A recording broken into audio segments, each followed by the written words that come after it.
മറ്റൊരു ചോദ്യം, ഇവിടെ നല്ല പെൺകുട്ടികളൊന്നുമില്ല. ക്ലാസ്സിലുള്ള കുട്ടികളൊക്കെ പുറത്തു കണ്ടാൽ ദീനിയായ കുട്ടികൾ. പക്ഷേ അധിക കുട്ടികളും ഇപ്പോൾ തന്നെ ശാരീരിക ബന്ധമൊക്കെ ഉള്ളവരാണ്.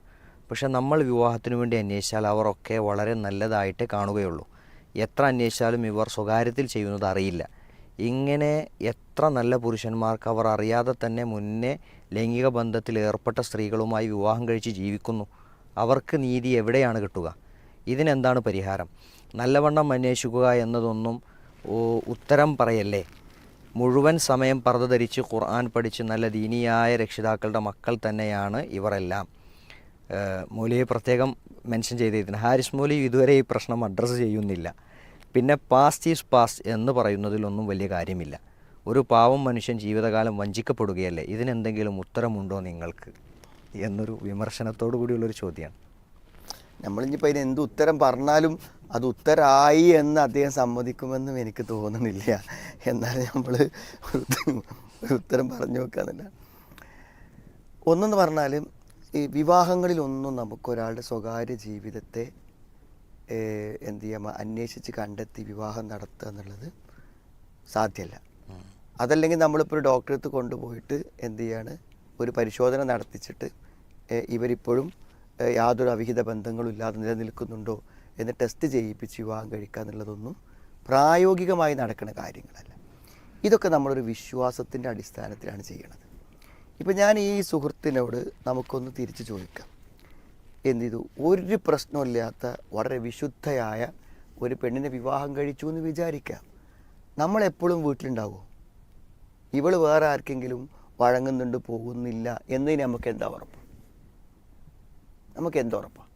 അപ്പോൾ നമ്മതൊരു വിശ്വാസമാണ്. അവരങ്ങനെ ചെയ്യില്ല, അയാളങ്ങനെ ചെയ്യില്ല എന്നൊരു വിശ്വാസത്തിൻ്റെ അടിസ്ഥാനത്തിൽ മാത്രമാണ് നമ്മൾ ഈ ജീവിക്കണമൊക്കെ. ഇതേ ഒരു വിശ്വാസത്തിൻ്റെ അടിസ്ഥാനത്തിൽ മാത്രമാണ് എന്താണ് ഒരു വിവാഹം നടക്കണതും. മിക്കവാറും ഞാൻ മനസ്സിലാക്കിയെടുത്തോളം അവിഹിതങ്ങളുള്ള മിക്കവാറും ആളുകൾ എന്താ വെച്ചാൽ ആ അവിഹിതങ്ങൾ വിവാഹമായി മാറലാണ് സംഭവിക്കുക. ഇപ്പോൾ ഒരു പെൺകുട്ടിനെ ഒരാൾ വിവാഹം അന്വേഷിച്ച് വരികയാണെങ്കിൽ അത് മനസ്സിലാക്കേണ്ട അയാൾക്കൊരു അവിഹിതമില്ല എന്നാണ്. ഒരു പെൺകുട്ടി ഒരു വിവാഹത്തിന് മനസ്സാ വാച തയ്യാറാവുകയാണെങ്കിൽ അവളുടെ മനസ്സിൽ വേറൊരു പുരുഷനില്ല എന്നുള്ളതാണ്. അപ്പോൾ നമ്മളൊരു പെണ്ണിനെ പോയി അന്വേഷിക്കുകയാണെങ്കിൽ അവൾക്ക് വേറൊരാളായിട്ട് കണക്ഷൻ ഉണ്ടെങ്കിൽ അവൾ നമ്മളെ ഭാര്യയാവും. അവിടെയല്ലേ പല പെൺകുട്ടികളും വിവാഹ സമയത്ത് എനിക്ക് കല്യാണം വേണ്ടാറുള്ളത്, എനിക്കൊരാളുണ്ട്, എനിക്ക് അയാളെ മതിയാറ്. അപ്പോൾ ഈ നടക്കുന്ന കല്യാണങ്ങളൊക്കെ എന്താണ്, വേറെ ബന്ധങ്ങൾ ഇല്ലാത്തവരാണ്. ഇനിയിപ്പോൾ അഥവാ അങ്ങനെയൊക്കെ സംഭവിച്ചു പോയ ഒരാളാണ് വന്നതെന്ന് വിചാരിക്കുക. മനുഷ്യന്മാർക്കല്ലേ തെറ്റുകൾ സംഭവിക്കുക.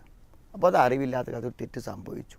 അപ്പോൾ അത് നമ്മൾ ക്ഷമിച്ചു കൊടുത്ത് അവരെ നല്ലൊരു ജീവിതത്തിലേക്ക് കൊണ്ടുവരുന്നു എന്നുള്ളത് കൊണ്ടും പ്രത്യേകിച്ച് ഞാൻ അപൂർവമായിട്ട് അങ്ങനെ സംഭവിച്ചാലും അതിലൊന്നും നമ്മൾ എന്ത് ചെയ്യേണ്ടതില്ല, വിഷമിക്കേണ്ട ഒരു കാര്യമില്ല.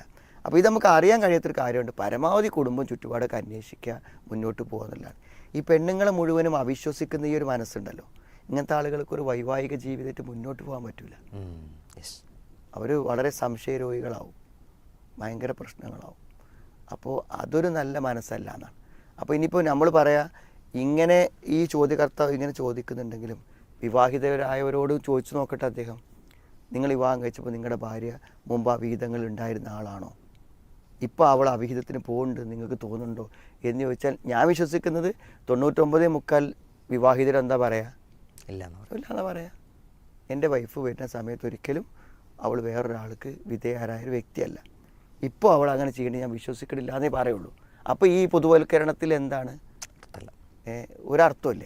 അപ്പോൾ ഇതൊക്കെ നമ്മൾ നമ്മുടെ വൃത്തത്തിൽ നിന്നും നമ്മുടെ പരിചയത്തിൽ നിന്നും നമ്മൾ ഇടപഴകുന്ന ഭാഗത്തുള്ള ആളുകളെയും വിലയിരുത്തിയിട്ടാണ് നമ്മൾ ഈ മൊത്തത്തിലൊരു തത്വം പറയണത്. അത് ശരിയല്ല എന്നാണ് ഞാൻ വിശ്വസിക്കുന്നത്. ഇപ്പോൾ ഇതിലൊരു പെൺകുട്ടിക്ക് ഇങ്ങനെ സംഭവിക്കുന്നതിനെ പറ്റി ആശങ്കപ്പെടുന്ന പോലെ തന്നെ തിരിച്ച് സ്ത്രീകൾക്ക് പുരുഷന്മാരെ പറ്റി ചിന്തിക്കാം. തീർച്ചയായിട്ടും.